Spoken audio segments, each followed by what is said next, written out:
literalmente estrenando oficinas casi con ustedes, es el tercer evento con externos, y pues bienvenidos a su casa, siempre son bienvenidos aquí, y pues evidentemente Cele eSport también está en su casa.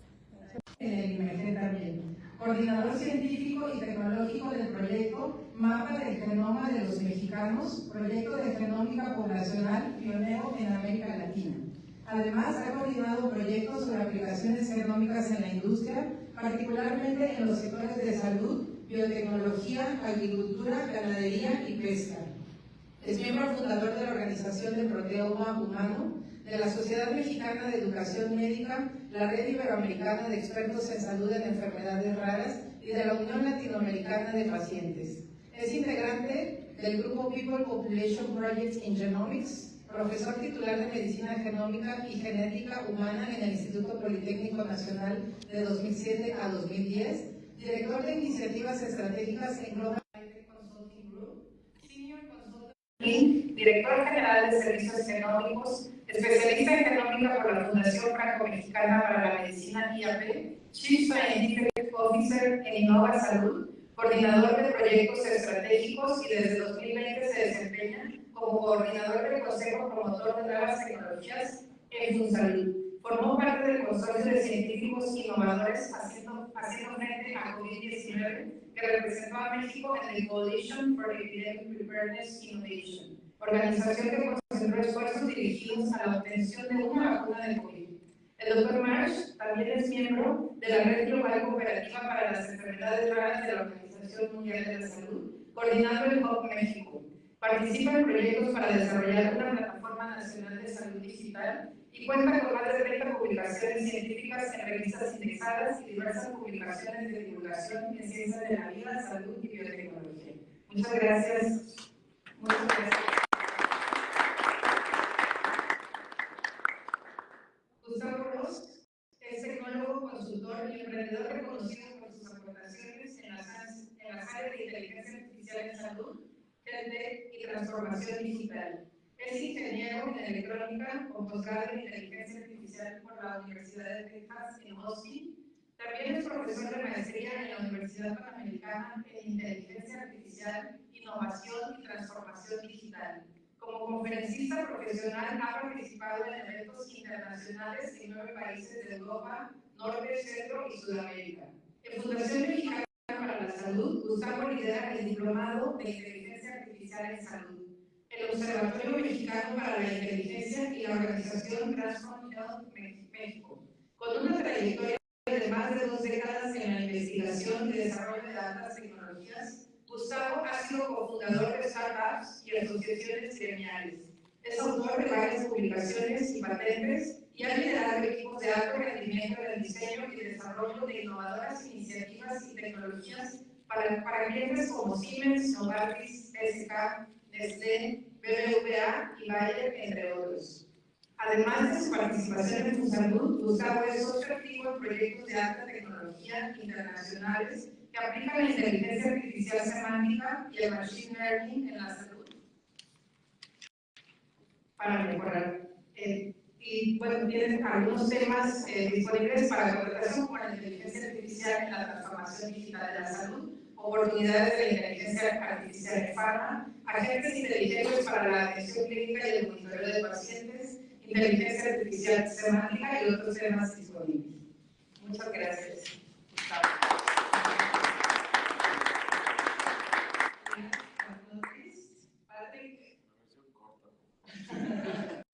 Patrick es fundador de Vender Salud y Fintech. Él es contador público por el ITAM, tiene una maestría en Administración de Empresas y Dirección General por la American Graduate School of Management en Vanderbilt University, con summa cum laude.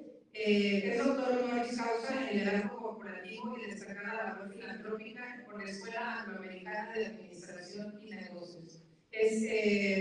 Él participó, parte del grupo empresarial líder de la industria óptica del grupo DEPI, con más de 87 años en México y desde mayor tamaño en Latinoamérica, donde ha contribuido como colíder en la empresa a superar las más de 100,000 tiendas, a su diversificación en el relacionamiento institucional y en el desarrollo de su gobierno corporativo. De los 47 a la fecha es consejero patrimonial del Grupo Delphi y de Inmobiliaria Visión, miembro de sus comités de prácticas societarias y de auditoría. Participa en el Grupo BND de Salud y FinTech, que es fundador en 2020, donde tiene el objetivo de contribuir a cerrar brechas de acceso a través de modelos innovadores y tecnologías disruptivas que impacten positivamente en el nivel de bienestar del mercado, clientes y usuarios. Es miembro del Consejo de Administración del Grupo Delphi, miembro del Consejo Consultivo de Medtronic México y miembro del Consejo de Administración del Grupo Norte Panamá. Bienvenidos a los tres y gracias. ¿Por qué no arrancas? Yo tengo una reflexión. Todo el mundo habla bien de la inteligencia artificial y yo ahora quiero hacer una reflexión para alimentar el debate. El primero es la preocupación sobre la transparencia de los desarrolladores de algoritmos. ¿Qué ha pasado, por ejemplo, de 10 empresas con las que he tenido contacto en los últimos 2 meses? Solo 3 han accedido a validar su tecnología, es decir, a llevar un estudio de validación en México con pacientes mexicanos y demostrar que su algoritmo funciona con pacientes mexicanos. Las otras 7 han pasado el año.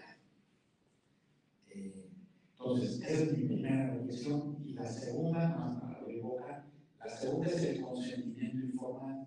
Nosotros estamos haciendo análisis de marco jurídico de los consentimientos informados que han cambiado mucho para la investigación clínica, para enfermedades que no hay tratamiento, para niños con enfermedades raras, para algunos otros temas muy particulares. Y sí consideramos que hay que tener un consentimiento informado especial para los pacientes que participen en proyectos de inteligencia artificial. Esa es mi primera reflexión. Bueno, ya en esta esquina. Yo entiendo que al final yo voy a dar unos comentarios de cierre. Entonces, lo único que yo les comentaría ahorita es que creo que todos tenemos clarísimo el rol y el enorme impacto que va a tener y está teniendo la inteligencia artificial. Entonces, creo que va a ser muy interesante escuchar las perspectivas de ambos y a partir de lo que ustedes nos compartan, poder reflexionar y podemos ir con ese tema de qué tan más, o sea, qué tan más amplio es todo este alcance y cómo necesitamos incorporar estas capacidades en nuestro día a día, en términos de que seamos elementos de transformación positiva tanto en nuestras empresas, en nuestro actual, como también el impacto que nuestras empresas tienen, especialmente en farma y dispositivos médicos para con los pacientes. Entonces, adelante. A ver, vamos a hacer más divertido, ¿no? Santiago y yo somos buenos amigos de hace mucho tiempo y además coincidimos en casi todo, pero justo para hacerlo más divertido vamos a hablar de lo que no, vamos a hablar de las cosas que hay que hablar. Y no estoy en contra de lo que estás diciendo, pero sí voy a decir que el problema por el cual muchas veces la tecnología, vamos a poner específicamente el tema de la validación de la inteligencia artificial, no se logra, especialmente en países como México, es porque simplemente es muy lento, es demasiado complejo. Estamos viviendo el choque de 2 corrientes, una más conservadora, que es el mundo de la salud, que debe ser conservador, debemos de tener cuidado, debemos de sobrevalidar todo lo que se pueda sobrevalidar, por supuesto, con un mundo en el que tenemos de repente personajes como Elon Musk que dicen, pues chócalo, explótalo, no importa, un par de millones de dólares más perdidos, no pasa nada. Cuando choca el mundo de la tecnología con el mundo de la salud, pasan muchas cosas, y eso creo que es lo que estamos viviendo. Estamos viviendo el ímpetu de muchos emprendedores que desarrollan y sacan cosas y es una carrera velocísima que nos pueden dar una idea. O sea, el ChatGPT que conocimos hace 2 años contra lo que conocemos hoy no tiene nada que ver. Y todavía hay gente que dice, no, pues se equivoca, no, pues no se puede confiar en ChatGPT porque no saben usarlo, porque creen que tenían 2 años para aprender, pero no, tienes un mes, porque el siguiente mes es otra vez otra cosa y otra cosa. Y la velocidades son distintas. Y me parece que nuestro sistema, nuestro marco regulatorio y nuestro sistema de validación en general es muy lento. O sea, yo participo en un par de veces obviamente de desarrollo de inteligencia artificial en Estados Unidos también. Y ahora ya con una FDA que trata de hacer lo posible, pues simplemente es muy lento, así de fácil. Y tratas de ponerte de acuerdo con los médicos en hospitales, que vamos a hacer un protocolo clínico, vamos a sacar unos 1000 pacientes, como debe ser con su comité de ética y lo que quieras, y pueden pasar 8 meses y sigues negociando el contrato, ¿no? Y en 8 meses ya no tiene sentido, eso es lo que pasa muchas veces. O estás publicando un artículo, ¿no?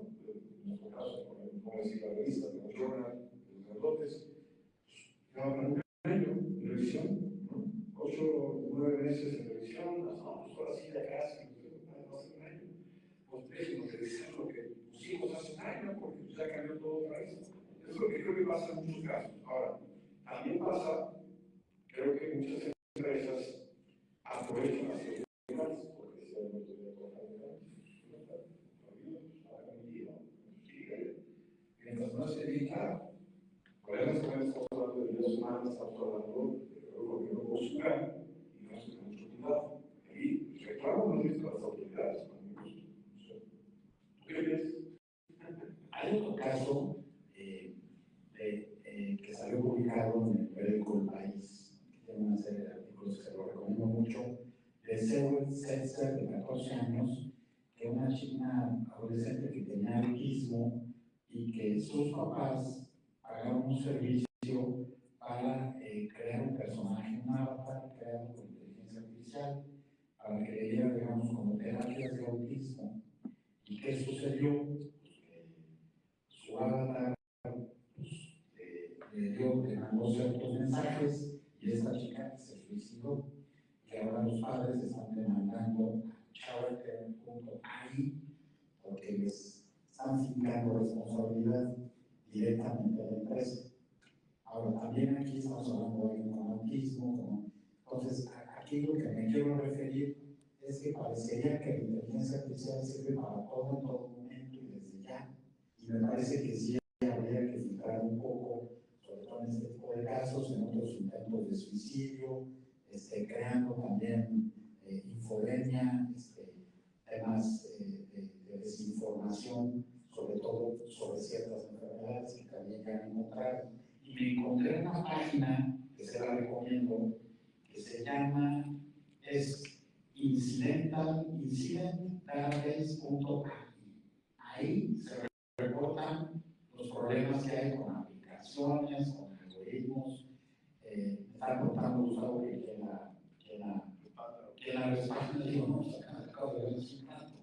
Pero bueno, me parece que es una buena señal de compartir casos que no han sido exitosos en inteligencia artificial y creo que habla bien. Ahora, del FDA, tú dijiste, la impresión que yo tengo, aunque vaya lento, es que el FDA es mucho más flexible que la EMA o que otras oficinas sanitarias, porque la EMA es demasiado estricta, demasiado exigente. Entonces, ¿qué es la pregunta aquí? Sería, para México, ¿qué tipo de regulación necesitamos? Por ejemplo, tú como ingeniero, si forzosamente te vayan a cortar tu libertad, creo. A ver, yo creo que necesitamos regulaciones estándar del mundo, porque lo que desarrollas aquí, o en Filipinas, o en Estados Unidos, o en Senegal, se puede usar en cualquier parte del mundo.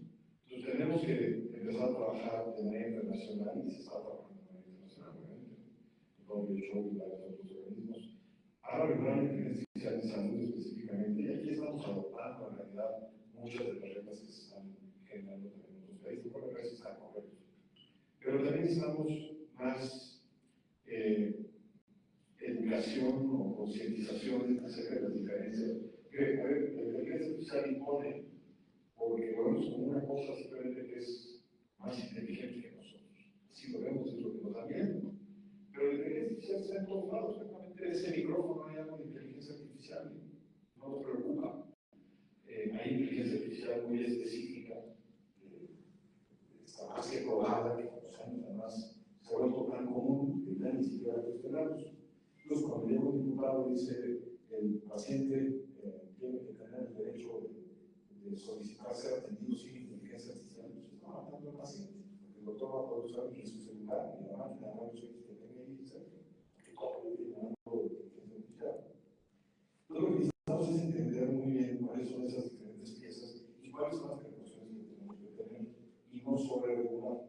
Se sabe muy bien que la Agencia Europea es muchísimo más protectora o sobrereguladora o conservadora de los datos que, por ejemplo, los virus.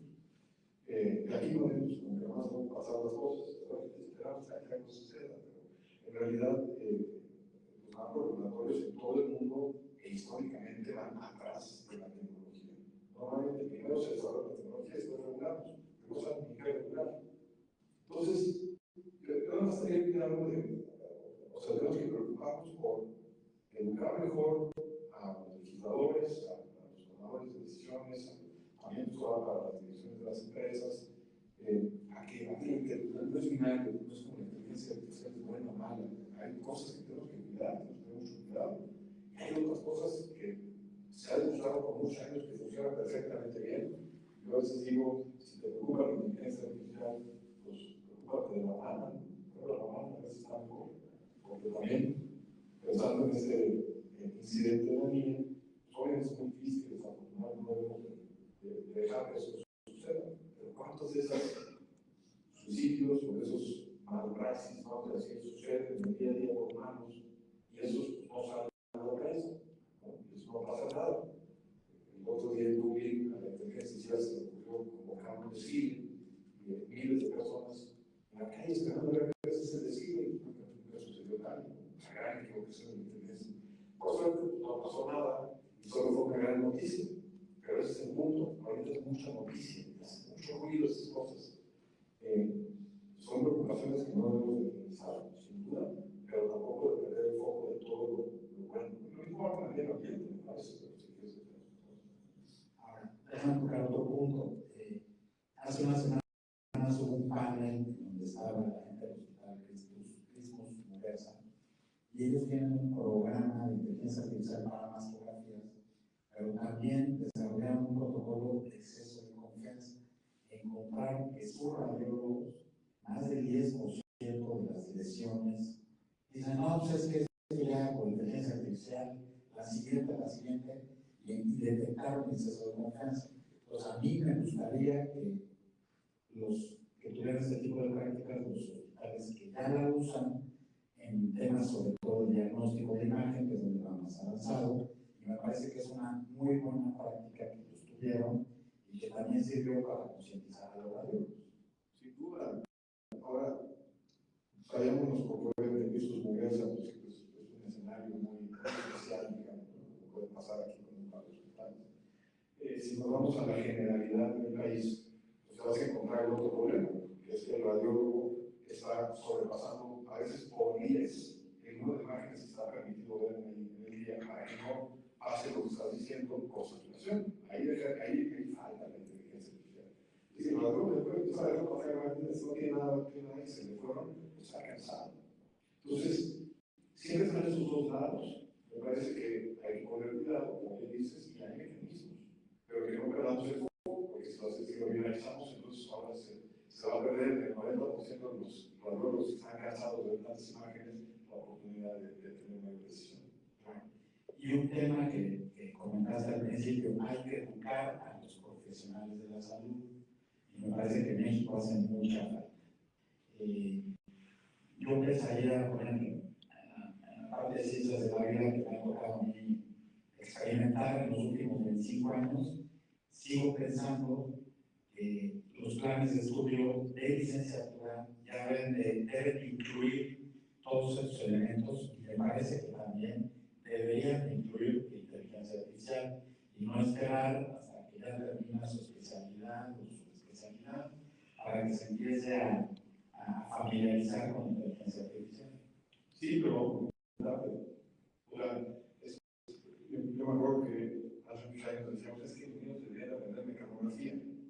No, pues ya aprendíamos solos, nunca les tenemos que enseñar, ¿no? O deberían aprender a buscar en Google, no sé para qué. ¿No? Ahora tienen que aprender a hacer prompts, a hacer buenas preguntas, a saber cómo tratar la inteligencia artificial. Sí,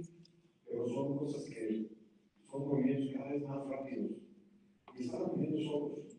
A mí me parece que lo que tenemos que hacer es nada más dejar que aprendan, no tenemos que incentivar que aprendan.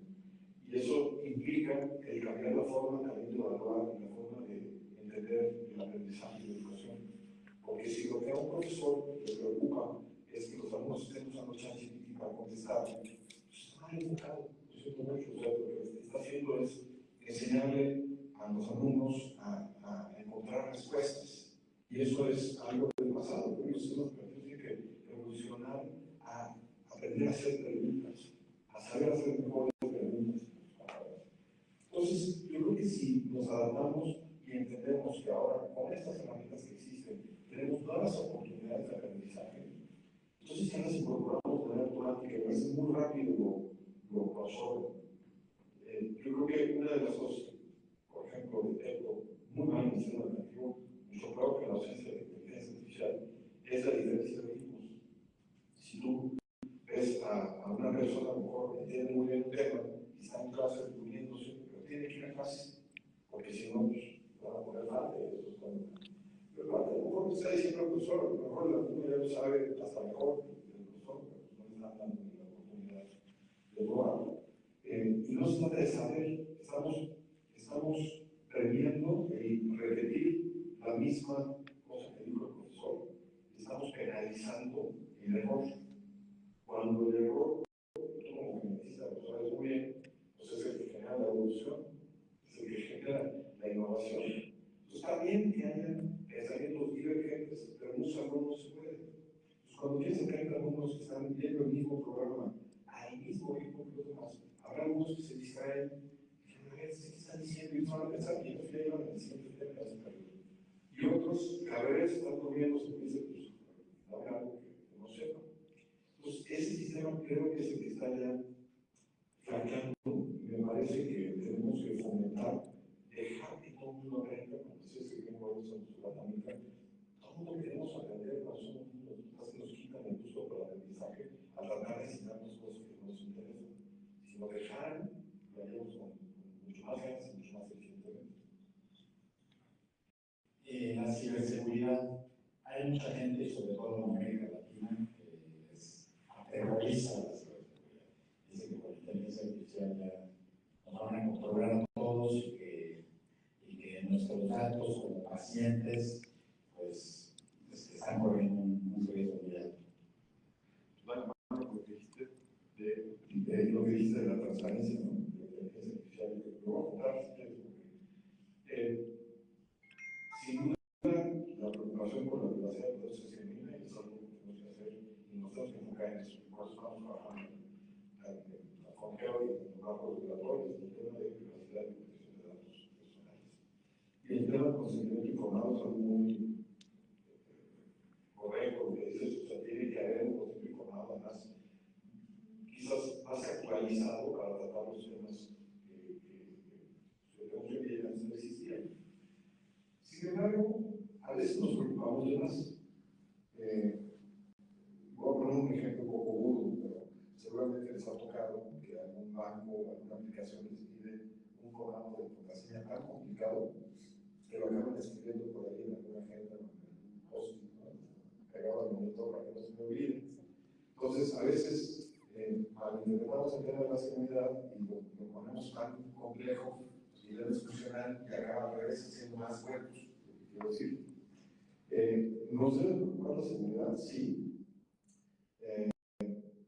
Viene además, gracias a la inteligencia artificial, una era en donde se vuelve mucho más fácil desde eliminar contraseñas hasta fuerza bruta con quantum computing para poder hacer, por ejemplo, el descifrado de los protocolos de cifrado que usamos hoy en día, los SSL, los certificados que utilizamos. Es probable que todos empiecen a verse que tengamos problemas en el futuro próximo por la computación cuántica, que van a empezar a hackear todos esos números.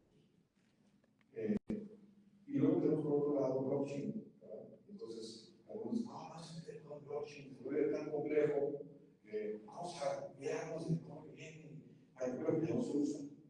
Entonces, creo que mi punto de vista sería muy importante. O sea, ok, ni tanto que quema santo, ni tanto que no la luz. Creo que nos tenemos que preocupar por la seguridad, pero nos tenemos que preocupar ¿verdad? Porque la seguridad solo tiene sentido si lo que estamos asegurando va a ser funcional y va a funcionar para alguien, no para fines malos o fines negativos. El tema de la protección de datos creo que causa mucho miedo. La gente, por ejemplo, es muy curioso que la gente dice, no, no, no, ningún dato personal la gente tenga. Pero manda sus correos por Gmail, ¿no? Y en los términos y condiciones de Google dice que todo lo que mandas por Gmail, Google tiene todo el derecho de hacer lo que quiera y venderlo, y que además está cediendo los derechos de por vida y que hacer más cosas, ¿no? Entonces, ¿qué pasa en las empresas? No, ¿sabes qué? No me lo mandes al correo, eso que dice, no me lo mandes al correo de la empresa, porque me lo va a bloquear el firewall. Mándamelo a mi Gmail. ¿No? Eso hacemos, es la verdad. Entonces, no estamos, a veces estamos enfocándonos en la tecnología, tratando de sobrecomplejizar la seguridad, cuando estamos perdiendo de vista lo que estamos causando, que es el otro camino del costo. El rol del médico ante la inteligencia artificial o del profesional de la salud. Ya hemos dicho que va a haber dos grupos de profesionales de la salud, los que la saben usar y aplicar adecuadamente en beneficio de su práctica y de los pacientes, y los que no. Pero más allá de eso, digamos, el cambio en el paradigma de la relación médico-paciente, por ejemplo, el que el médico, ahora tenemos médicos que no están acostumbrados, Héctor Valle, nuestro jefe, le manda a su médico de cabecera unos archivos de 20 mediciones diarias de glucosa, de insulina, de tensión arterial, de dos derivaciones del electrocardiograma. Y entonces dicen, ya no me mandes, ya no me mandes. Entonces, sí necesitamos un cambio en el paradigma de los hábitos y en las rutinas de los médicos especialistas y de los médicos generales y de todos. Sí, o sea, y pues sí, siempre cuentan, me acabo de pasar 2 años de mi peso y estatura y hasta con impedancia y toda la cosa, y gracias a una báscula de novia de ¿qué pasó, doctor? Entonces, sí, creo que nos falta el entendimiento del otro lado para que todo fluya un poquito mejor. Y como no creo que el tema de la transparencia lo voy a juntar ahorita, el mundo de la tecnología en realidad es mucho más abierto que el mundo de la salud y de la medicina. Luego reto de verdad, primero, a ver si las empresas farmacéuticas realmente abren todos los procesos, y perdón, estamos aquí presentes en una, pero a ver cómo protegen las patentes, las fórmulas, etcétera, mucho más que el código fuente de la mayoría de los modelos. Muchos modelos son abiertos, muchos, creo que todos. La explicabilidad de la inteligencia artificial es el problema. Decía Einstein que, por ejemplo, alguna vez un reportero me preguntó, oiga, ¿nos podría explicar la teoría de la relatividad, así como para que lo entienda cualquier persona? Entonces le dijo, usted podría explicarle a cualquier persona cómo hacer un huevo frito, pero sin usar la palabra sartén, o alguien que no entiende la palabra sartén ni huevo. Es muy difícil, ¿no? Entonces, lo que sucede muchas veces es que lo que desconocemos lo bloqueamos y sentimos que tenemos miedo. Es obvio. A mí, tú sabes que me genera muchísimo respecto al mundo de la genética. No entiendo nada, por más que he tratado de meterme, me meto aquí al gurú y todo eso que lo tengo cerca, y nada más no le llego nunca a nada, me meto a cursos y no le entiendo. Entonces, me genera muchas cosas. No tengo tanto miedo a eso, a la genética, pero sí siento que el futuro está en la inteligencia con la genética. Quiero aprender eso. Lo que pasa del otro lado es que la inteligencia artificial impone porque parece una caja negra que nadie entiende. Y la realidad es que cuando empiezas a entender dices, pues esto está tan complicado. Los doctores, que casi todos los doctores más de 90 que estudiaron en el diplomado de la primera generación, desde el primer fin de semana empezaron a desarrollar modelos. O sea, nosotros les enseñamos algunas herramientas, les enseñamos cómo funcionaban, y de repente a la siguiente semana ya estaban, pues yo les hice un modelo y subí mis radiografías de rodilla de mis pacientes, no sé qué, y logré una sensibilidad tanto. Pero no, pues yo ya agarré y ya empecé a usar, entonces, espérate, no puede ser eso, los doctores, no puede ser eso, pero no sin cofepris, nada de eso, ¿no? Es porque la efectividad y están acostumbrados a, si yo estoy viendo que funciona, ya será cosa de alguien más terrible. Pero lo puede muy rápido una vez que lo entienden. A mí me parece que, ahora, si hay, luego si la inteligencia artificial tiene algunas áreas, vamos a decir, de caja negra, porque nuestra mente no llega, es la verdad. Cuando estamos hablando de ahora millones o hasta trillones de parámetros entrenables, estamos hablando en realidad de ecuaciones matemáticas con trillones reales, así de fácil. Cualquiera de ustedes, cualquiera de los que estamos aquí, yo creo que cualquier persona en el mundo se siente nada cuando trata con su mente de procesar billones de variables o de parámetros. Entonces, digamos, sin la máquina. Entonces, no podemos explicar el proceso de cómo es que la máquina aprende. A ver, unos 10 minutos, pero no es tan difícil. Pero no podemos explicar cómo es que llegó a la conclusión. ¿Cómo llegó a la conclusión? Sí, pero vamos a explicar la conclusión que explica por qué puede predecir cierta combinación de variables. Eso es cuando hablamos de machine learning. Pero cuando lo hacemos más complejo y empezamos a meter diferentes formas de inteligencia artificial, como la generativa, la semántica, etc., pues se vuelve todo mucho más complejo de entender. Y es normal que todo diga, no, porque no lo entiendo, o como decíamos, ya no está pasando lo que entendía, no, ya no entiendo lo que está pasando, ya no está pasando lo que entendía. Entonces, estamos acostumbrados a llevar toda mi carrera muy felices de la vida, las respuestas que siempre he tenido, y de pronto me cambian todas las preguntas, pues ya no. Entonces hay mucho bloqueo ahí, y muchos médicos cuando llegas a consulta y le dices, oye, es que yo y este doctor no me hagas caso al ChatGPT, se equivoca. La realidad es que la paciente, aunque no se le diga al médico, está consultando. No sé, Patrick, si quieres. Sí, para que no se descomponga el cuello y no le hagan estar un tema cada uno. Oye, a ver, yo lo que estoy anotando aquí, a partir de los comentarios que Santiago y Gustavo nos están haciendo, es que evidentemente la inteligencia artificial es algo que está sembrando todos los distintos sectores, incluyendo la de la salud, y que este choque per se entre el mundo del emprendimiento y desarrollo tecnológico versus el mundo de la salud, pues es en muchos casos contradictorio. Y por ende, pues estamos, sin lugar a duda, exacerbando esta tendencia que hemos visto desarrollarse desde antaño, donde la regulación va mucho más atrás de cómo va la tecnología, el desarrollo de la tecnología, y que hay un reto enorme de poder pues apoyar a las autoridades para lograr tener un trote, por decirlo de alguna manera, más ágil, y para que no se haga todavía mayor esta ya grande brecha entre la regulación y la tecnología y el desarrollo de marcos jurídicos que nos ayuden a tener alguna legislación para la misma. También estoy apuntando aquí cómo es tan importante buscar una mejor forma de abordar la formación de los profesionales, tanto en la salud como todos los demás tipos de profesionales que van a interactuar con la inteligencia artificial. Y yo lo apunté como prompting, ¿no? Pero es cómo hacer esas mejores preguntas, ¿no? Para que la inteligencia artificial nos responda correctamente y podamos también entender, en la medida que vamos adoptando estas tecnologías, desde las cosas más simples y básicas como cosas más avanzadas, de las buenas prácticas que se necesitan mantener para que hagamos el mejor uso posible de la tecnología.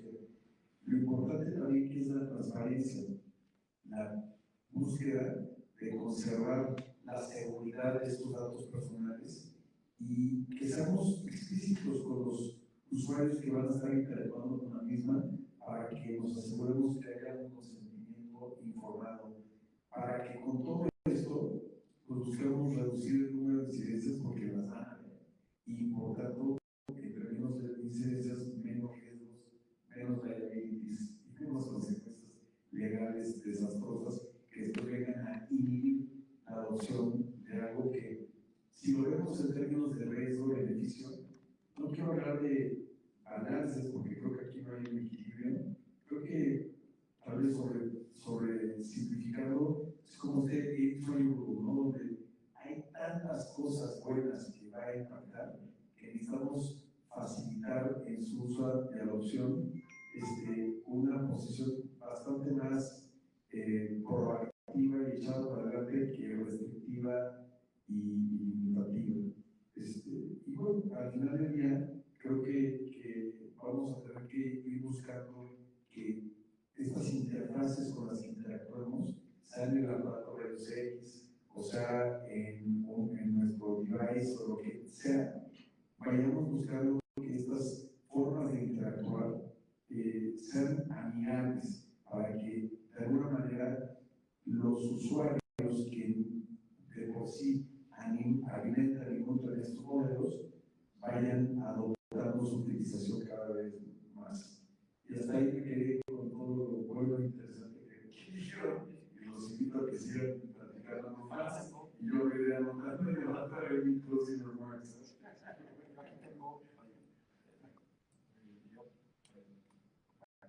Bueno, ¿Ya te pasaste de la plática que se acabó? yo aquí tengo, empecé el libro de Yuval Noah Harari, Nexus, no sé si ya lo leyeron, y entonces él habla sobre esta realidad subjetiva, un poco cuestionando a los desarrolladores. Y yo algo que no presenta inteligencia artificial, pero sí en otros desarrollos paralelos, sí observo que el equipo de trabajo, el lenguaje del desarrollador, del experto en matemáticas aplicadas y el del médico no forzosamente hacen switch. Y entonces, esta es una disciplina que se llama biología de sistemas, que es la que permite que puedan hablar el mismo idioma, entender una enfermedad, un tratamiento. Entonces aquí mi pregunta es, ¿qué podemos hacer en México para que esto suceda? Porque yo veo emprendedores que abordan una enfermedad y hacen una aplicación, está muy bien, padrísimo, pero está fuera de las necesidades de atención, de acceso. Entonces me gustaría que las áreas estuvieran más conectadas y veo que no hay demasiada comunicación. Sin duda, pero creo que en la medida en la que creo que el mundo de la medicina tiene más miedo a la inteligencia artificial que el mundo o la industria de la inteligencia artificial a la medicina, ¿no?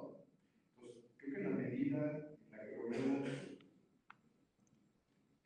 perderle el miedo, vamos a poder interactuar mejor, a ver los bloqueos, a ver concentrar, ¿no?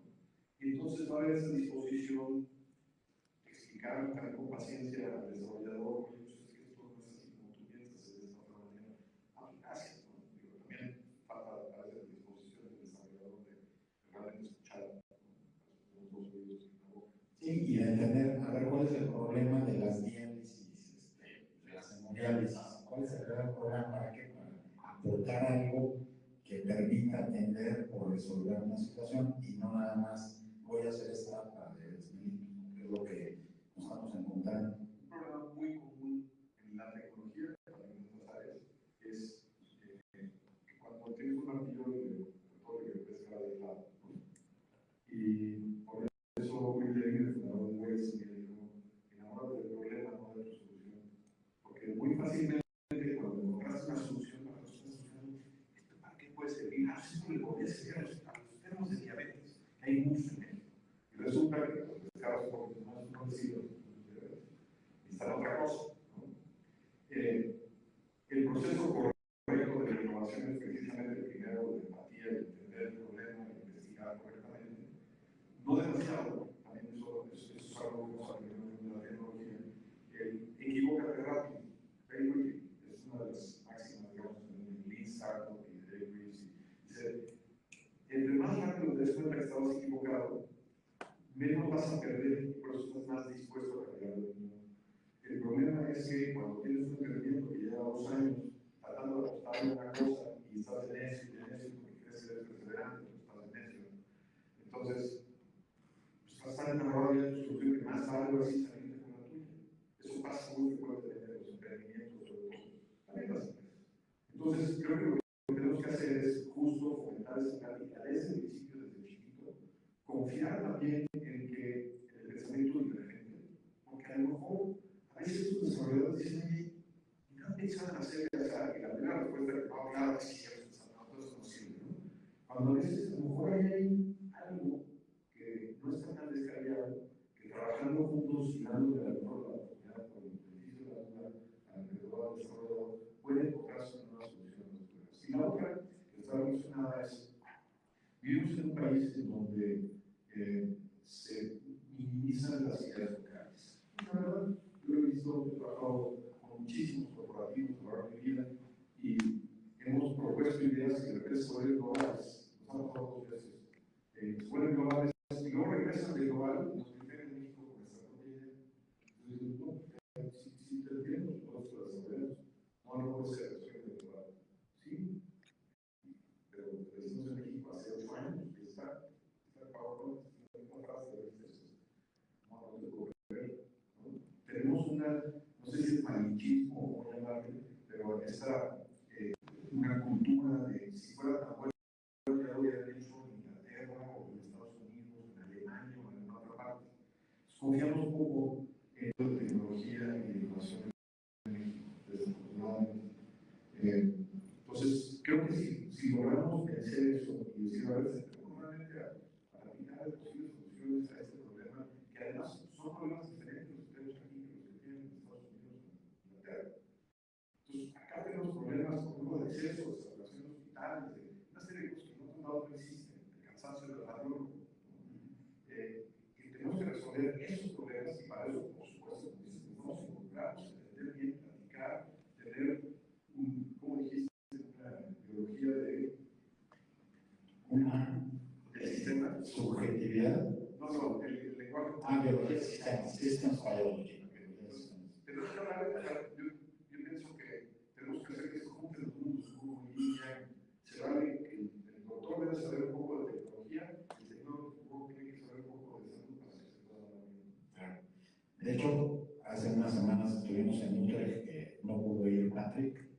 Está el hospital que se llama Julius y está la oficina de innovación dentro del hospital y ellos van a todas las sesiones clínicas, a los pases de visita y escuchan qué pasó con este paciente, con este otro, con los comités epidemiológicos hospitalarios. O sea, realmente ellos están atentos a cuáles son las problemáticas de tal piso, de la atención de tal paciente, de este traslado, y entonces ellos empiezan absorbiendo todas esas necesidades del hospital y empiezan a buscar soluciones. Entonces, a mí eso me parece muy importante, pues no lo he visto aquí, ni en los hospitales universitarios más connotados de México. Pues yo creo que habría que invitar a los ingenieros y a los biólogos que se animen a participar. Vas a hablar un poco pedante con esto, pero la verdad es que no hay mucha capacidad de análisis. Entonces, a veces estamos reuniendo data. Yo he visto que presenta PowerPoint es de preciosa las gráficas, ¿no? Cuando haces una preguntita sobre gráfica, no sé, ¿no?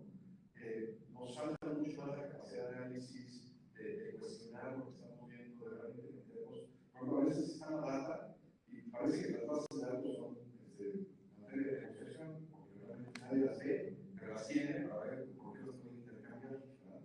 Entonces, lo que necesitamos es realmente echar un ojo y ver qué te están diciendo los datos y analízalos.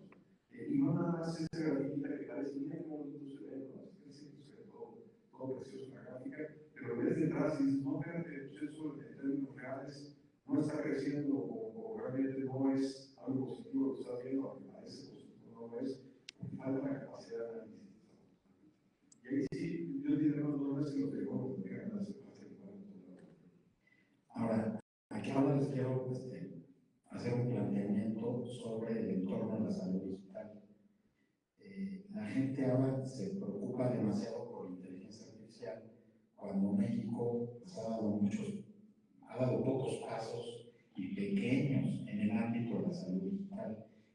En la visión que yo tengo y de acuerdo a lo que hemos investigado en otros países, si México no cimienta la salud digital con la receta médica, con el expediente, con la telemedicina, ¿cómo es posible que ahora queremos aprovechar la inteligencia artificial si no tenemos las bases? Aquí me gustaría, mi pregunta hacia ustedes sería, ¿cómo jerarquizar, por dónde empezar? ¿O podemos seguir en paralelo con la inteligencia artificial mientras las otras avanzan? Porque sí hemos detectado que los países que quieren sacarlo todo al mismo tiempo son los que menos avanzan. Vamos ahí, Patrick, tú estás más cerca de por ahí. Gracias. Qué buena pregunta, ¿eh? Yo te diría, Santiago y Gustavo, y te invito a que pienses de forma divergente de los lugares. Es que, de verdad, creo que tenemos que abordar esto desde un ángulo no partidista, no ideologizado, viendo qué es lo que en términos prácticos va a hacerle el mayor beneficio, va a generar mayor impacto a nuestro sistema de salud.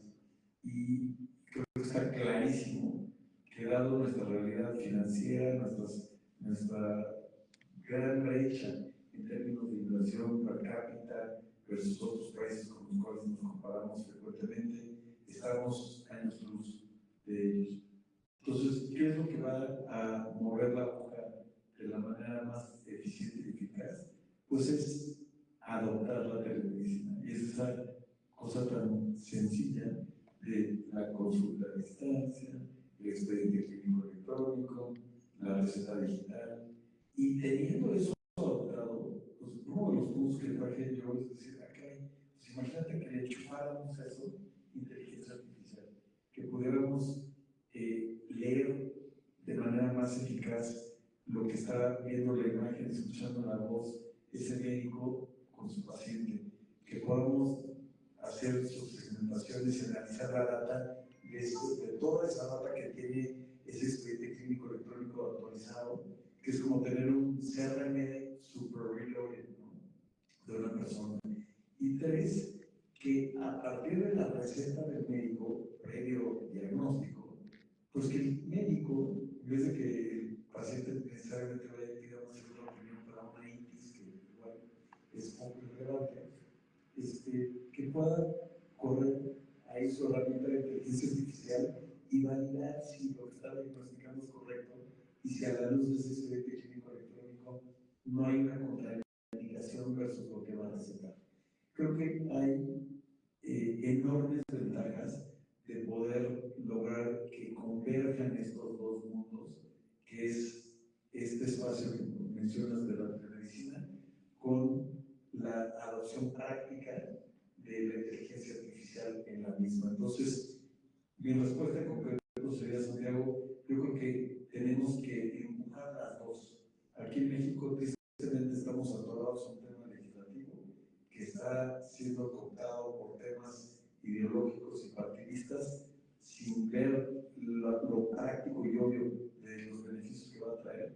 No nos podemos rendir, tenemos que hacer que eso suceda, pero a la luz de que eso fue complicado, la inteligencia y su marco, la inteligencia artificial y su marco regulatorio per se, pues va a tardar más. Entonces, pues tenemos que cargarlas las dos al mismo tiempo. Una, Dios quiera, mucho antes, y la otra la tenemos que ir construyendo y va a ser work in progress. A ver, yo pondría dos palabras clave que sí tienen que poner la atención del gobierno. La medicina está, pero la medicina pasa con o sin o a pesar del gobierno. Ahora, pregúntenle a todos los médicos cuántos no dan consultas de WhatsApp. Eso pensando más en lo que ustedes conocen, pero vayamos que mucho más lejos. Entiendo que eso no sucede tanto en comunidades alejadas, etcétera, pero porque no están disponibles. Pero vamos por un momentito a pensar en los siguientes 6 años. Tenemos curvas exponenciales que se exponencian en las aulas. Es decir, tenemos fenómenos no solo como la ley del Moore, que se cada 18 meses se publica en una historia de Chile, y por eso tenemos hoy teléfonos de terabytes y inteligencia artificial y que cuestan una fortuna, ¿no? Y obviamente hay otros que cuestan muy poquito, que tienen lo que los que cuestan una fortuna tienen hace 5 años, así de fácil. Pero todos avanzan rapidísimo. Por otro lado, tenemos obviamente las redes de acceso, tenemos los avances en genómica y tenemos diferentes avances en diferentes áreas. porcentajes, pero también de la medicación es exponencial. Es decir, si ustedes consideran que los chatbots han mejorado desde que empezaron a existir entre 5 y 10 veces cada año, es decir, 10 por 5 por cada año, eso significa que en 5 años van a estar algo así por ahí en la matemática, entre 3.000 y 100.000 veces mejores que los en 5 años. Entre 3.000 y 100.000 veces mejores. Entonces, yo digo, híjole, ¿qué es un chatbot 3.000 veces mejor que el que estoy usando hoy? Ni idea, eso es lo que me está pasando. Pero lo que sí les puedo decir es que en 5 años, antes de que acabe este año, va a haber cosas que no nos podemos imaginar, que están evolucionando hoy, que evolucionan cada vez más rápido y que van a resolver muchos de sus problemas. Y así como de repente en el COVID nos sorprendió, de repente todo se organizó y nos conectamos todos a Zoom y diferentes teleconferencias, y ahora todo el mundo tiene su computador que saca el resumen. Pues el médico no tiene ningún problema en decirle al paciente, iniciemos una videoconferencia y poder apuntar a la gente inteligente, y por qué no de pasadita al final del cambio que con este paciente, ¿no? Cosa que ya estamos haciendo, estamos desarrollando eso. No sé, más de 5 años entienda siquiera que lo que funciona y todo lo que se tiene que regular para que eso se pueda hacer. Pero la verdad es que no lo sabe. Lo que yo quiero decir es, me parece que va a haber algo over the top, que es básicamente pacientes y médicos arreglándoselas, pese a que no hay un marco regulatorio de acuerdo a lo que se necesita. Ahora, si el gobierno, que evidentemente estos 5 años, estoy hablando, el gobierno quiere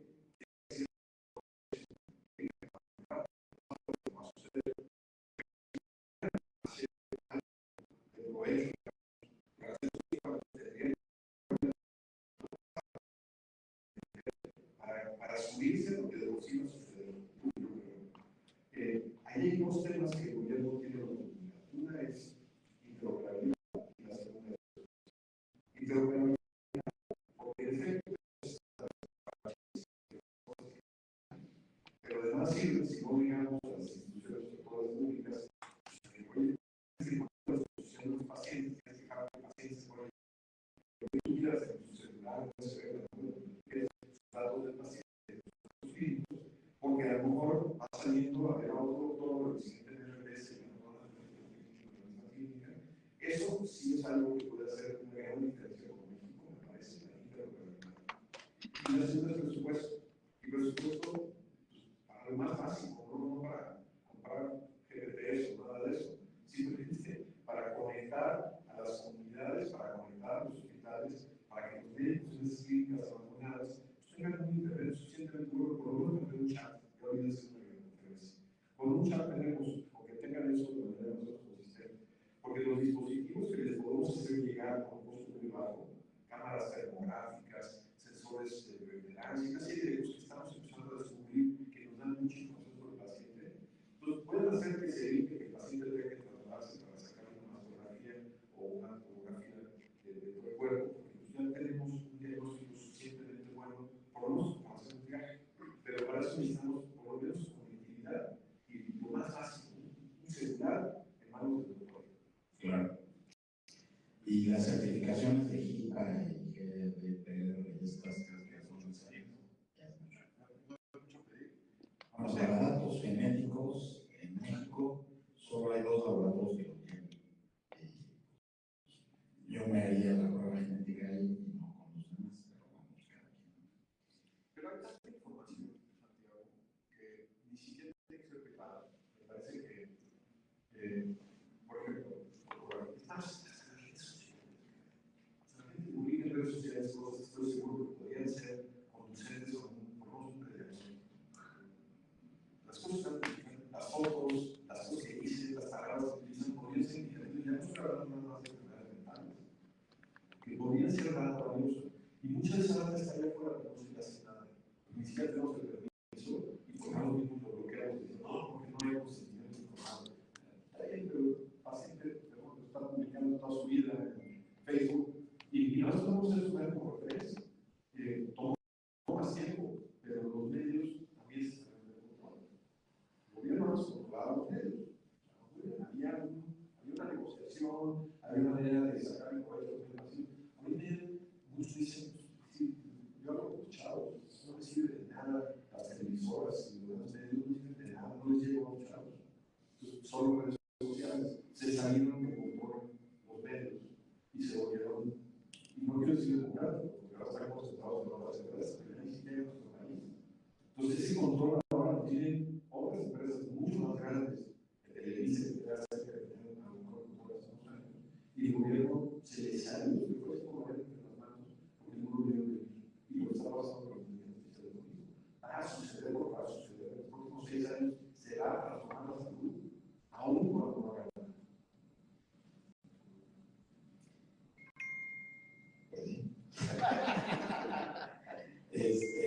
Nosotros, por cierto, vamos a tener desde comercial una sesión del proyecto del médico digital en México el próximo 5 de diciembre en la Academia Nacional de Medicina y preguntamos varios reactivos que se orientan al tema del uso de nuevas tecnologías y, por ejemplo, ChatGPT, lo preguntamos hace 2 años, nadie, ChatGPT 12% de los médicos, que son 2.300 médicos encuestados de toda la geografía nacional y de 20 especialidades, que no es poco. O sea, que cada vez... Héctor cuenta una anécdota hace par de semanas, te acuerdo que nos encontró en un congreso en Monterrey, soy director, no sé si me dice, tengo dos algunos presidentes, no, algunos presidentes, entonces estaba como haciendo eso, a ver, y esto así tiene que ser, no, pues eso y eso, a ver, le pregunto a ChatGPT, el presidente se quedó, es un 4 años, me vas a correr, pues no me voy a contestar, no importa que conteste, ¿verdad? A ver, ChatGPT, perfecta, se quedó, obviamente, eso y lo otro, entonces hay que hacer eso y lo otro, ¿de acuerdo o no? No, pues sí, de acuerdo. Y entonces, ¿ahora qué más? Entonces, y se dio cuenta, el problema que tienen muchos de estos más jóvenes es que pareciera que es como un pecado, un tabú, es un tabú totalmente. Entonces me parece que eso se va a vencer en los 10 años. Y lo veo en los tratados del diplomado que hemos tenido todos. Hemos tenido el más chico 26 años, me parece, y el más grande fue 78, y hay una vez de la rama de 80 años. Entonces, hay todo y te das cuenta. Entonces, para algunos es como life, como, yo no sabía que esto sí funcionaba y esto, o sea, como que de repente descubren algo y más sabes como te lo dije, ¿no? Entonces, creo que lo que va a pasar en los siguientes años, parecido a lo que nos pasó con el Internet, como fue muy bien hace 20 años, tratando de evangelizar a los doctores, que el Internet iba a cambiar toda la atención médica, y bueno, se sacaban las patadas del consultorio, porque era como que, sácate de aquí, Google es el diablo. No sé, Patrick, si quieres, me parece que lo que teníamos planeado, pero vamos a seguir todo el resto de la velada, pero creo que ya abordamos todo y tratamos de darle énfasis en las cosas que se comentan menos en todos estos paneles y pues espero que hayamos logrado el objetivo y esperando tu closing remark. Gracias, Sergio. Vamos a ver cómo regresan esas encuestas de satisfacción. No, bueno, a ver, yo anoté nada más como últimos puntos de lo comentado y después los closing remarks, como mencionas.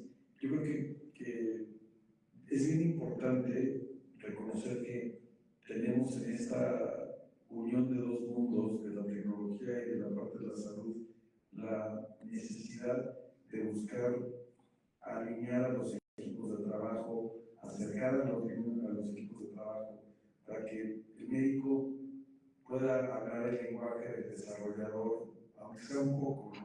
Que el emprendedor también pueda entender y conversar en lo básico con el profesional de la salud. Me acuerdo mucho de la experiencia que ahorita que mencionaste, Santiago, pero la que tuvimos del ejercicio de planeación estratégica en el TEC de Monterrey, Ciudad de México, donde quienes nos recibieron no solo los de la Escuela de Salud, sino también los de innovación. Entonces, justo a tu punto, hay que juntar esos mundos y hay que hacerlos que haya algún nivel de convergencia. Tenemos también que priorizar, como dijo Gustavo, el no casarnos con la idea de que nuestra solución, la que hayamos desarrollado, el modelo que hayamos desarrollado, es la panacea que va a ser un copy-paste aplicable a cualquier cantidad de problemas, sino más bien enamorarnos, como dijo Gustavo, revisar esa comprensión y entendimiento de los problemas, porque cada uno va a requerir soluciones distintas. No, muy bien, pero tú no lo compartiste hoy. Ahora, me gustó ese tema también de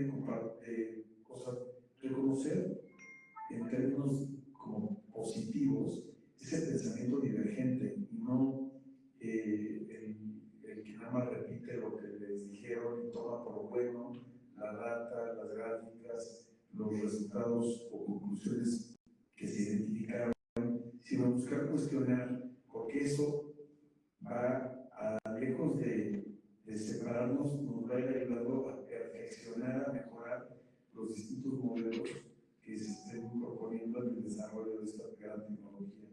Y al final del día, cada uno de nosotros vamos a tener que desarrollar una mejor forma o una mejor capacidad de analizar esta data para convertirnos en estos usuarios que enriquecen y cuestionan y mejoran, ¿no? esa data. Ahora, ¿qué les quiero compartir para cerrar este panel? Yo de verdad sí estoy convencido que de las pocas enormes cambios es donde si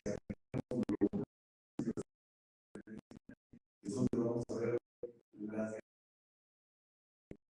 versiones mejoras versus cómo estamos hoy. Veo aplicaciones que tenemos que empezar y además por su adopción cada vez más. Y una es la utilización de la inteligencia artificial para generar mejores diagnósticos más precisos, diagnósticos más incluyendo el tema de salud mental que mencionaste hace ratito, Gustavo. Creo que también la medicina y la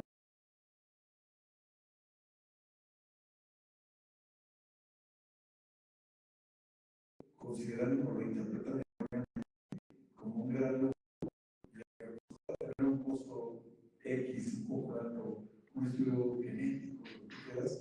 La verdad es que una medicina preventiva o personalizada es una gran herramienta de prevención y de postergación de cualquier tipo de desarrollo de enfermedad que podemos tener. Entonces, creo que lo barato será caro y acá esta inversión en términos de una visión de mediano y largo plazo va a ser bien baja.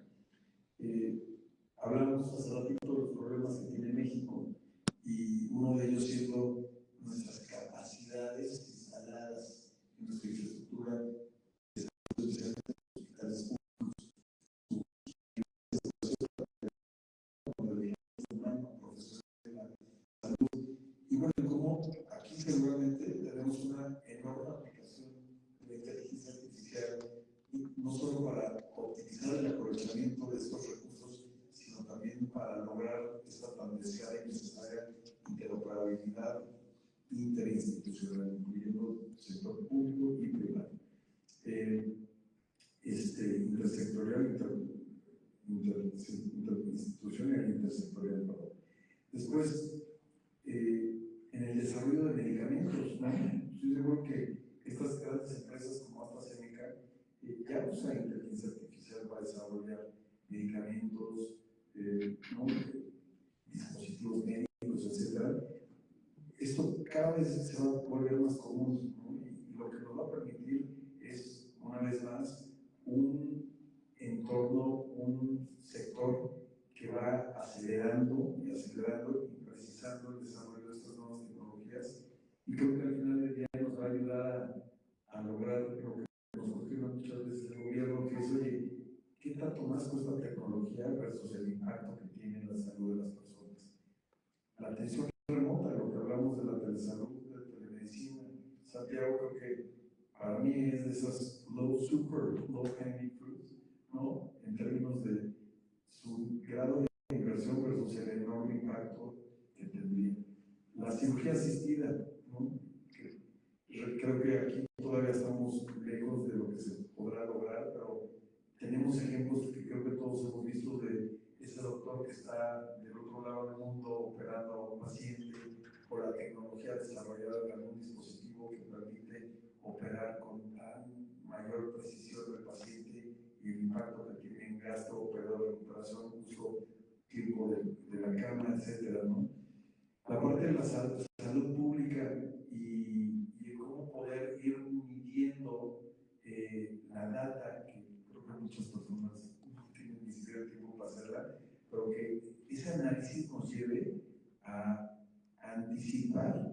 pues brotes, riesgos de salud, asuntos epidemiológicos antes de que estén fuera de control de las autoridades. Y no es lo último, pero lo último que quiero comentar es cómo podemos apoyar al médico. Y hablé hace ratito de esa segunda opinión, pero pues, visto del lado médico puede ser mi primer contacto para recibir una retroalimentación, una reconfirmación de un correcto diagnóstico, de una correcta receta, de evitar contraindicaciones, etc. Estoy entre estos puntos y los tantos previamente mencionados convencidos que la inteligencia artificial tiene un lugar preponderante en la medicina, en nuestro sector salud, y es, creo, nuestra responsabilidad seguirnos formando en la utilización de la misma y coadyuvando a que la vayamos penetrando su uso y siempre buscando su mejor aplicación, o sea, apegados a las mejores prácticas posibles.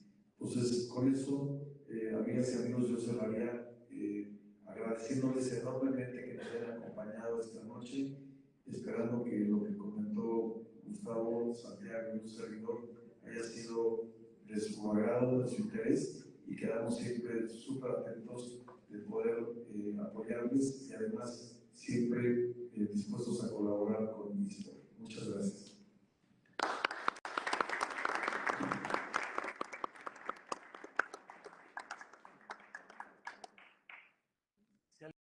¿Alguien tiene alguna pregunta para los expositores? Yo sí tengo una. Primero, pues felicitarlos por la excelente participación. Creo que la información que nos brindan nos da mucha utilidad para los que estamos en el sector salud, en el área donde nos encontramos. Soy médico de formación, soy médico internista, expagador de un sistema público de títulos mexicanos, donde afortunadamente logramos implementar un expediente clínico electrónico con una inversión muy fuerte, pero los beneficios valiosísimos.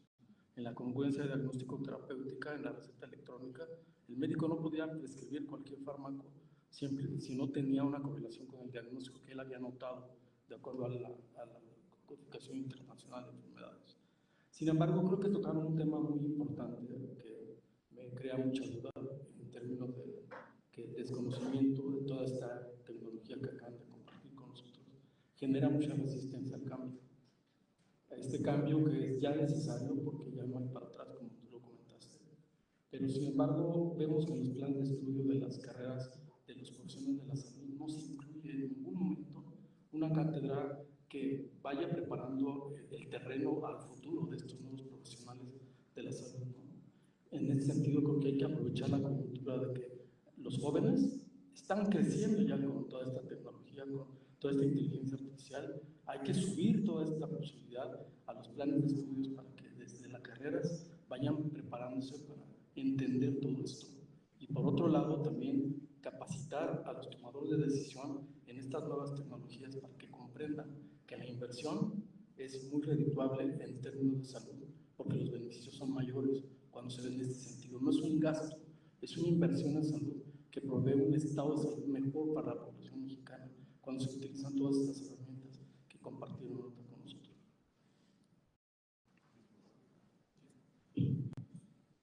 Sí, coincidimos, pero por ejemplo, dice Gustavo que hay que dejar que aprendan solos.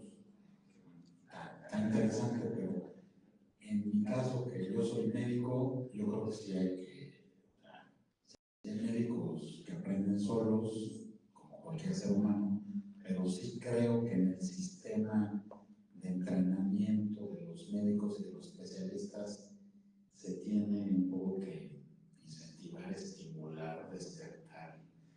No sé cómo llamarlo, pero sí hay que hacer. Y lo otro es que, por ejemplo, en temas de salud digital, que es lo que acabamos de hablar, pues con que sabemos que en gran parte de las universidades que pertenecen a la Asociación Mexicana de Facultades y Escuelas de Medicina, ANFE, los programas, las currículas de nombre, algunas asignaturas, cada uno revisa el programa y nada más le agregaron ahí unos temas que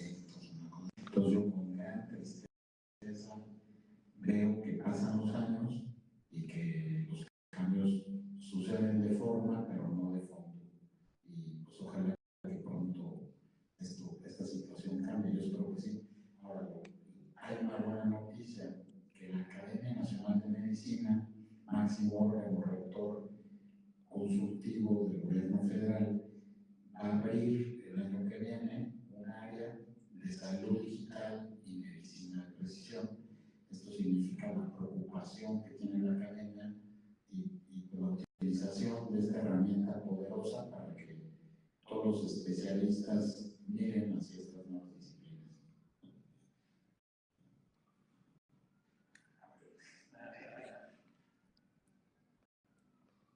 Hace unos meses tratamos Héctor y yo en Kenia, y le digo a Héctor, ¿ya viste por qué pagan todo el mundo? Yo llevo un par de días más ahí, porque somos sus habitantes. Y me di cuenta que en Nairobi, en Kenia en general, absolutamente todos tienen un celular con una aplicación para poder hacer cualquier pago. Porque si no subes ni al camión, ni compras un jitomate en el mercado, porque no sucede el efectivo. Se llama M-Pesa, la aplicación.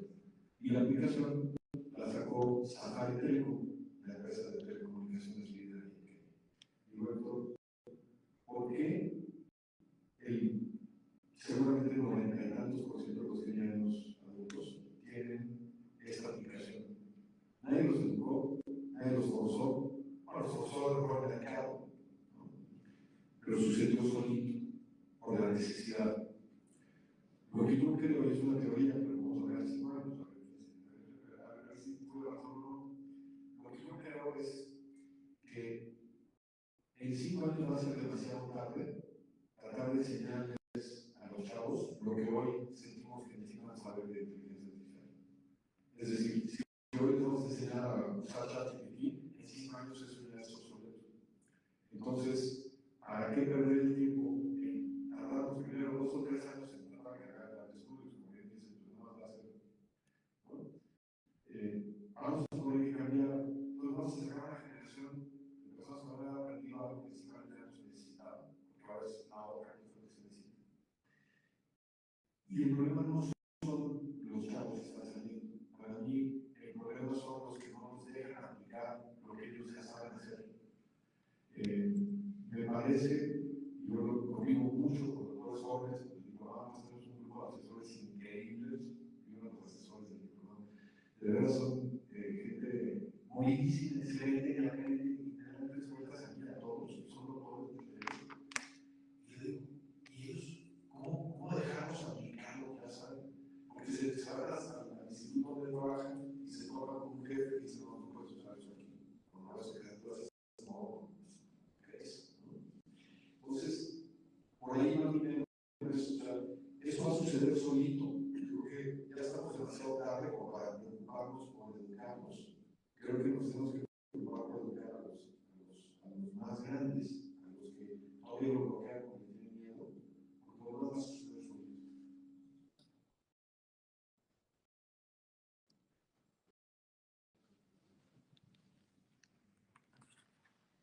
Hola, buenas noches. Mi nombre es Peñalosa Abogada de Valverde.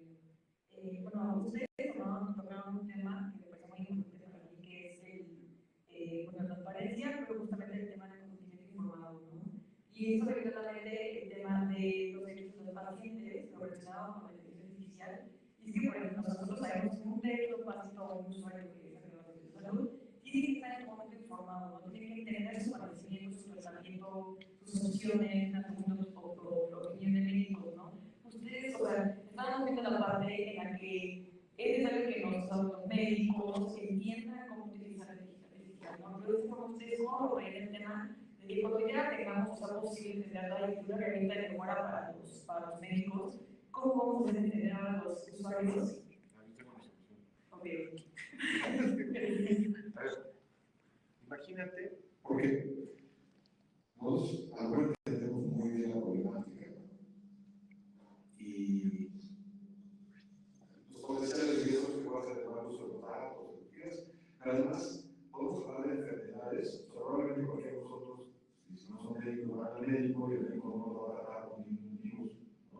Porque luego tenemos médicos están acostumbrados a miren, hace cuenta que está tiradito y que está como, hace cuenta como una pasita. Entonces, ahora sí, eso para mí no es información, ¿no? O sea, es como pérdida de tiempo, pero para otros pacientes a lo mejor se necesita. Lo que yo creo que debe suceder es que creo que el médico no es la persona indicada para explicarle al paciente lo que tiene ni lo que se va a hacer con los datos, porque no lo entiende el médico y porque no sabe explicarlo como el paciente lo necesita. Yo creo que la inteligencia artificial es mejor para explicarse al paciente. Y lo que yo hizo es, saliendo de tu estudio de laboratorio de salud, o lo que tú quieras, un código fuera que tú lo escaneas y empiezas a chatear con una gente que te empieza a explicar todo lo que va a pasar, lo que tienes en tu idioma, incluso lenguas indígenas, explicándote exactamente qué es lo que tienes, por qué se necesita hacer, qué es lo que sigue, qué es lo que te van a hacer, qué te va a preguntar el doctor y qué van a hacer con tus datos. Me parece que es mucho más que solo la bonita de hacer.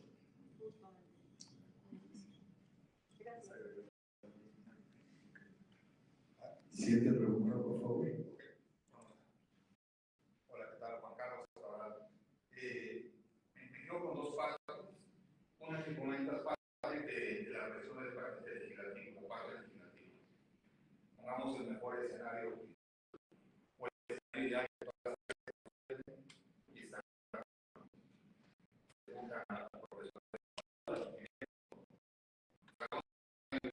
de salud es menor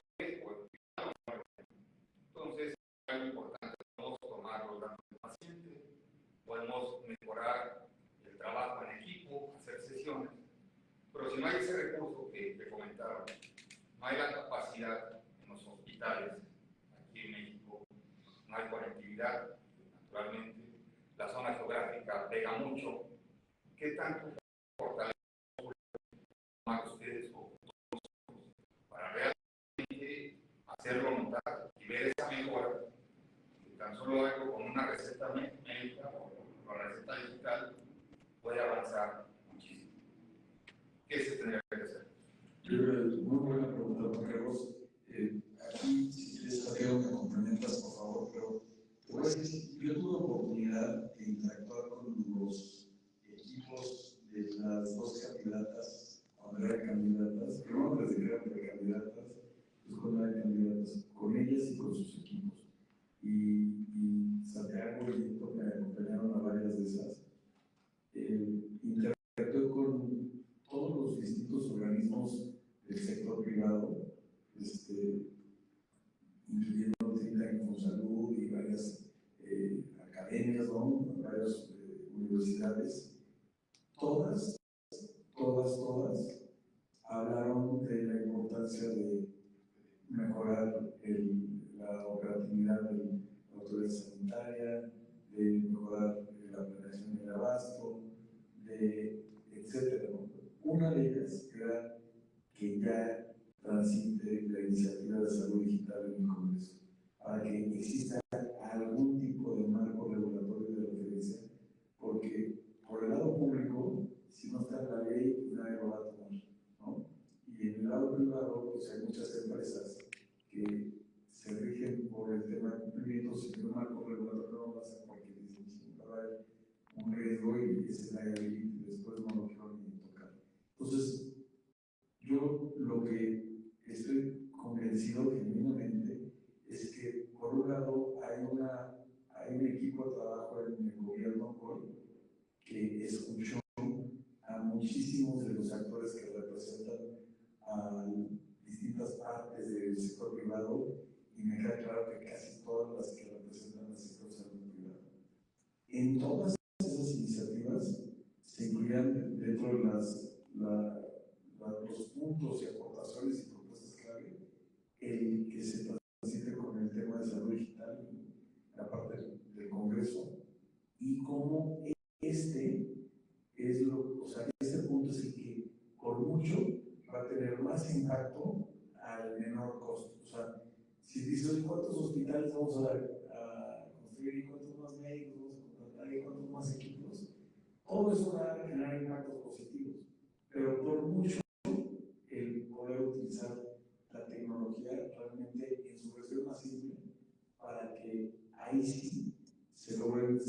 fechas y se van a lograr. Y el otro punto muy rápido es, se va a lograr imponer la circunstancia financiera del sector salud público, ¿no? Porque ya no le va a alcanzar a hacer todo lo que querían en términos de ladrillos y equipos.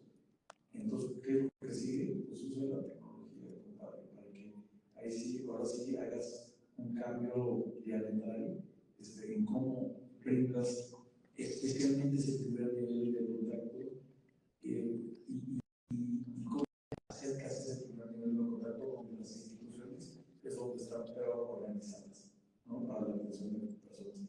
Y por otro lado, ves tecnologías como los Starlink, ¿no? Que la verdad ya no es caro, ¿eh?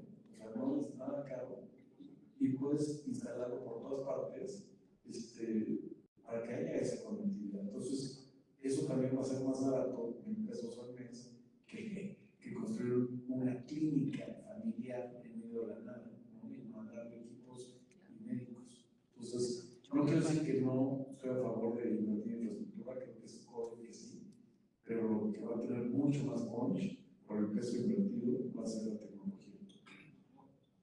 Nada más hice un cálculo de la inversión para la conectividad, ya eran $7,000 millones, lo hicieron los dos equipos. Y también Starlink tiene un programa para educación y salud, un programa en donde pues, los municipios son los que tienen que pagar esos $1,000, ¿no? Que es lo que a mucha gente le preocupa, no que lo instalen y pongan el router, sino que verdaderamente se cubra la cuota mensual para tener suficiente ancho de banda, sobre todo en las poblaciones rurales. Pero sí, pues estamos convencidos de eso. Y me parece que pues, el plan del doctor Kersinovich siempre ha contemplado la salud digital. Ahora, qué tan rápido avance en el ámbito de la salud digital, pero de que es una prioridad de su programa, lo es. Y me parece que su secretario, claro, hay que aprovecharlo. No vaya a ser que, sí, no vaya a ser que luego los llamen a otro sector del Ejecutivo y nos dejen a los de salud solos. El tema de la conectividad siempre me ha apasionado hace mucho tiempo. En el 2012 fui a la selva de la Cancona y mi amigo Cayo Chanquín Chanuc, unos saludos, si es que ven las redes sociales mías, pero sacó su iPhone 4S la selva, a 3-4 horas de cobertura de América, que era la última selva que había. Y yo tenía 4, aunque tenía un teléfono más nuevo que el mío. Dice, pues muy fácil, pues, claro, tengo que actualizar mis redes sociales y todo eso, la necesidad. Claro, el mercado ahora se dedica mucho al ecoturismo, o sea, pero ellos ya tenían en el 2012 una conexión satelital. Me pasó el Wi-Fi, porque yo no tenía cobertura ahí, no había nada de cobertura. Yo tenía su antenita, porque la necesidad lo había hecho con toda la comunidad, básicamente. Y sobre aventura he visto eso una y otra vez en diferentes lugares de México, totalmente remotos, donde no se habla ni español, pero el pequeño depósito que hay de cerveza tiene un internet, quién sabe cómo, antena satelital, lo que ustedes quieran, y por $10 el día te conectan a internet. Y cada vez que llegas con una cerveza que más $10 tienes el código de Wi-Fi del día. Así. Entonces, si se pueden organizar de esa manera, ¿qué no podemos hacer? Quizás los queríamos con empresa, no podríamos hacer de verdad que sea rentable el que cobren ese link y conecten a las comunidades que todavía no tienen, como los cibercafés que se convirtieron, ya no en un cibercafé, se convirtió en el lugar donde vas a pagar impuestos, es tu contador y es hasta tu doctor, seguramente ya. Pues la parte de cibercafés, que todavía existe, empezó haciendo llamadas de larga distancia, una cantidad de negocios diferentes, y ahora te asesora con tus impuestos. Seguramente ahora estás estudiando tu médico, porque es que te sabe preguntar de ti. Me parece que tenemos que subirnos en la onda. Carlos, perdón más, quería decir otra cosa más. Es que también tengo otro Transform Health de salud. Y Transform Health, nuestro propósito es justo, trabajamos con las cámaras, con los legisladores principalmente, pero también con otras partes, para que comprendan precisamente todo el tema de la importancia, una, de gobernanza de datos correcta, dos, la importancia de invertir en salud digital para conectar, para que realmente transformemos el país. Y la verdad es que hay una, o sea, el problema no es la Comisión de Salud, la Comisión de Salud vota todo un año, ¿qué pasa rápido? El problema es interno, tenemos otras prioridades en este país. Y desafortunadamente contra eso es donde todos juntos, incluidos los legisladores, estamos luchando. Eso es muy difícil. Por eso creo que el poder es la gente. Cuando la gente se siga conectando y siga haciendo eso, entonces realmente se van a dar cuenta cuando ya llegamos tarde, pero no hay nada más que permitir, ¿no? A veces creo que vivir el uso de TikTok en México está difícil, ¿no? Desafortunadamente, ¿sabes?